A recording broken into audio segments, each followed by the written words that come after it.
sinabi ni Congresswoman Franz.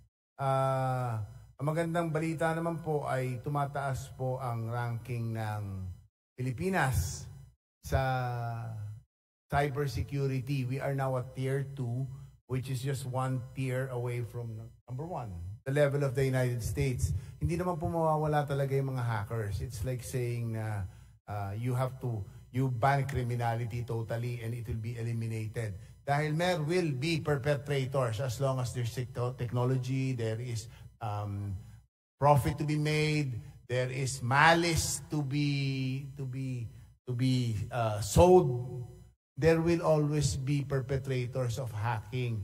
So ang magagawa lang po natin bilang ahensya ng pamahalaan ay to beef up our capability in preventing and countering this. So marami na po tayong mga solid